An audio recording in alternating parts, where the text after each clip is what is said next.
Hello friends. सी language सीखने की series में आज हम देख रहे हैं हमारा लेक्चर 17 का पार्ट 1, जिसमें हम पढ़ेंगे यूनियन इन सी लैंग्वेज।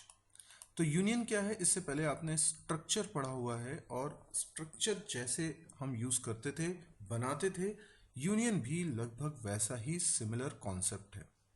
तो आपको सिर्फ करना यह है कि स्ट्रक्ट कीवर्ड की जगह यूनियन कीवर्ड लिखना है। तो जैसे आप स्ट्रक्चर बनाते हैं तो इसका मतलब होता है आपने एक नया डेटा टाइप बना लिया है। बिल्कुल वैसे ही जब आप यूनियन बनाते हैं तो इसका मतलब भी है कि आपने एक नया डेटा टाइप बना लिया है। तो ये बहुत ऑब्वियस है क्योंकि सिंटेक्सेस बहुत सेम है, स्ट्रक्चर की तरह है यूनियन के, इसलिए स्ट्रक्चर और यूनियन में होता है कंपैरिजन। और अक्सर इंटरव्यू के दौरान भी ये सवाल पूछा जाता है कि स्ट्रक्चर और यूनियन में क्या डिफरेंस है। तो आइए समझते हैं कि वो डिफरेंस क्या है।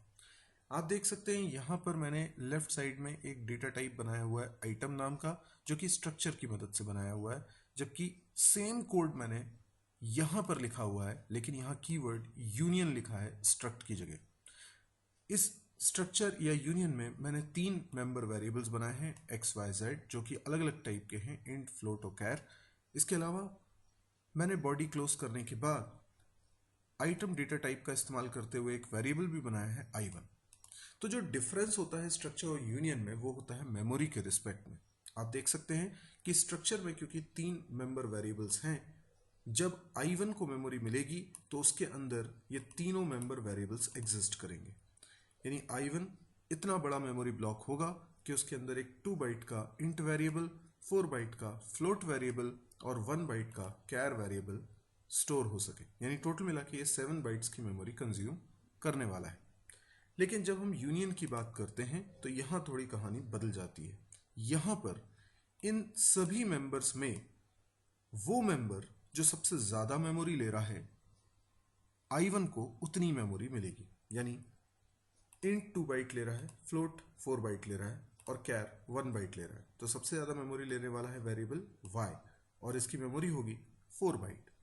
तो इसलिए आइटम टाइप के एक वेरिएबल को 4 बाइट मेमोरी मिलेगी। अब ऐसा क्यों? जैसे आप बाजार से सामान लेने जाते हैं और मान लीजिए बाजार में 3 तरह का सामान है, इंट, फ्लोट और कैर। तो आप घर से जो बैग लेके जाएंगे वो कितना बड़ा लेके जाएंगे? अगर आपको तीनों सामान की एक साथ जरूरत है तो आपको 7 बाइट का एक बैग लेके जाना पड़ेगा ताकि वो तीनों सामान उसमें बन सके। लेकिन यदि आपसे ये कहा जाए कि बाजार जाके ये तय करना है कि तीनों में से कौन सा एक सामान लाना है, जो मिलेगा हम वो ले आएंगे, लेकिन लाएंगे कोई एक ही। तो जो एक सामान आपको लेके आना है वो इंट भी हो सकता है, फ्लोट भी हो सकता है, कैर भी हो सकता है। तो घर से जो बैग लेके जाएंगे वो कितने बाइट का लेके जाएंगे? ऑब्वियसली 4 बाइट का, ताकि सबसे बड़े से बड़ा आइटम भी अगर आपको मिलता है तो फ्लोट टाइप का होता है तो वो उसमें स्टोर हो सके। अगर आपके पास 4 बाइट जगह है और आप फ्लोट नहीं इंट टाइप की वैल्यू लेना चाहते हैं तो उसकी रिक्वायरमेंट तो केवल 2 बाइट की है, तो आपके पास तो जगह ज़्यादा है। तो जो 4 बाइट की जगह आपके पास है उसी के 2 बाइट्स इंट वैल्यू को रखने के लिए काम आ जाएंगे। और यदि कैर वैल्यू लेते हैं तब तो हमें केवल 1 बाइट की ज़रूरत है। तो भले ही आपके पास 4 बाइट का ब्लॉक है लेकिन 1 बाइट ही मेमोरी यूज होगी। तो यूनियन मेमोरी एफिशिएंट है, लेकिन यूनियन हर जगह काम नहीं आएगा। अगर आपको यहाँ पर 3 मेंबर वेरिएबल बनाए हैं और तीनों डेटा की एक साथ ज़रूरत है तो आप स्ट्रक्चर ही बनाएंगे। फॉर एग्जाम्पल, यदि आपको एक स्टूडेंट का डेटा रखना है तो आपको स्टूडेंट का नाम भी रखना है, उसकी एज भी रखना है, उसका कॉलेज का नाम भी रखना है, उसका फ़ोन नंबर भी रखना है। तो आप बहुत सारे वेरिएबल्स बनाते हैं और एक स्टूडेंट की कंप्लीट इन्फॉर्मेशन रखनी है तो ये सारे वेरिएबल्स एग्जिस्ट करने चाहिए मेमोरी में अलग अलग। तो आप बनाएंगे स्ट्रक्चर क्योंकि आप सबको देना चाहेंगे मेमोरी। लेकिन अगर आप कोई दूसरा प्रोग्राम बना रहे हैं जिसमें आपको यूज़र से डेटा लेना है और वो डेटा हो सकता है इंट हो, फ्लोट हो या कैर हो, पर तीनों में से क्या होगा ये आपको नहीं पता है, तीनों में से कोई भी हो सकता है, तो आप बनाएंगे यूनियन। यूनियन बनाने से फ़ायदा ये होगा कि आपकी मेमोरी की बचत होगी। आप कितना बड़ा मेमोरी ब्लॉक बना रहे हैं, जितना मैक्सिमम मेंबर का साइज है। तो आई होप मेमोरी के कॉन्सेप्ट में आपको समझ में आई होगी बात। यही 4 बाइट एक्सेस हो सकता है इंट वेरिएबल के लिए, फ्लोट वेरिएबल के लिए या कैर वेरिएबल के लिए। हाँ, फ्लोट के केस में ये पूरा पूरा ब्लॉक यूज होगा, इंट के केस में आधा और कैर के केस में और 1/4। अब यूनियन को एक्सेस कैसे किया जा सकता है?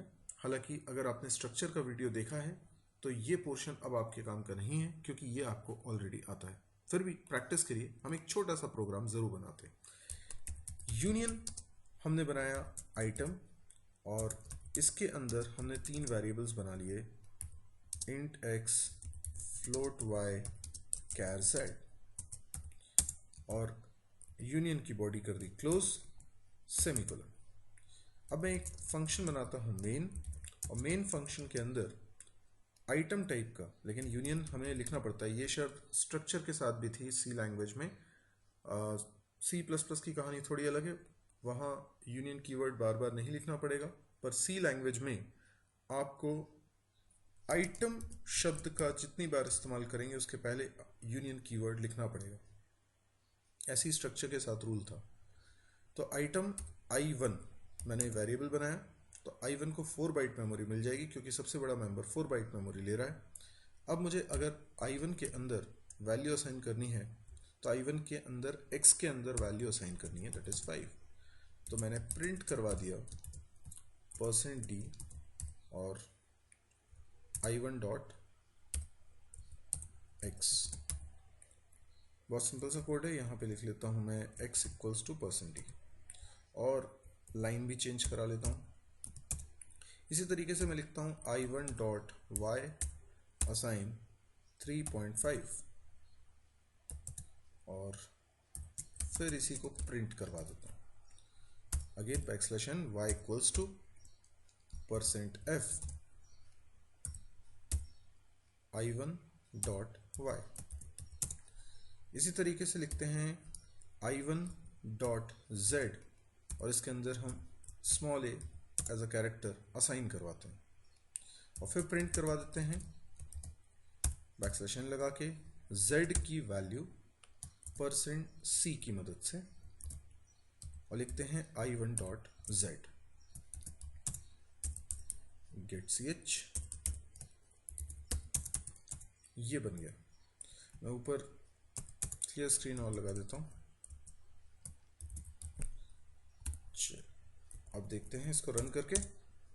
ओके, कुछ एरर है, ये मैंने डॉट लगा दिया गलती से कॉमा की जगह। फिर से रन करते हैं।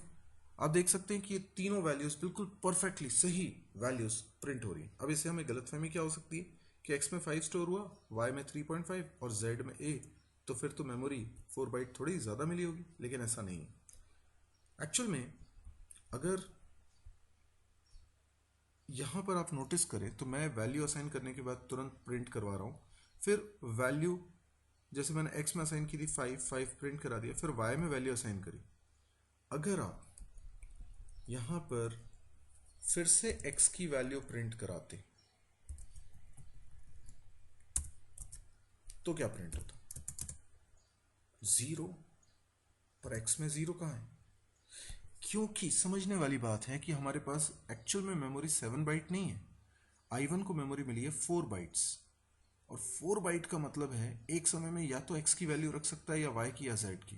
तो जब x की वैल्यू 5 है तो 5 प्रिंट कर देगा। फिर y की वैल्यू 3.5 है तो अब x में थोड़ी ही वैल्यू है। वही मेमोरी ब्लॉक 4 बाइट का y नाम से एक्सेस हो रहा है और उसमें 3.5 रख लिया, तो वैल्यूज ओवरराइट हो गई। मतलब 5 के ऊपर ही 3.5 आ गया है। तो अब x की वैल्यू देखेंगे तो वो तो लॉस हो चुकी है, क्योंकि x y z बोलकर हम सिर्फ ये बता रहे हैं कि हमें 4 बाइट यूज करना है कि 2 बाइट यूज करना है कि 1 बाइट यूज करना है, बट एक्चुअल में वो मेमोरी ब्लॉक तो सेम ही है। तो अगर मैंने x में कुछ रख दिया तो भी उसी ब्लॉक में रखा, y में कुछ रख दिया तो भी उसी ब्लॉक में रखा, z में कुछ रखा तो भी उसी ब्लॉक में रखा, तो जो सबसे लेटेस्ट मैंने ऑपरेशन परफॉर्म किया होगा उस वेरिएबल की वैल्यू ही मुझे एक्सेस करनी चाहिए। तो अगर x की वैल्यू मैंने 5 कर दी है तो मैं x एक्सेस करूंगा, पर y की वैल्यू अगर मैंने 3.5 कर दी तो अब x हट गया है, अब उस ब्लॉक को y के रूप में एक्सेस किया जा रहा है। तो इसका मतलब अब अगर मैं x की वैल्यू प्रिंट कराने की कोशिश करूंगा तो वो वैल्यू सही नहीं प्रिंट होगी, या 5 मैं एक्सपेक्ट कर रहा हूं तो वो गलत है।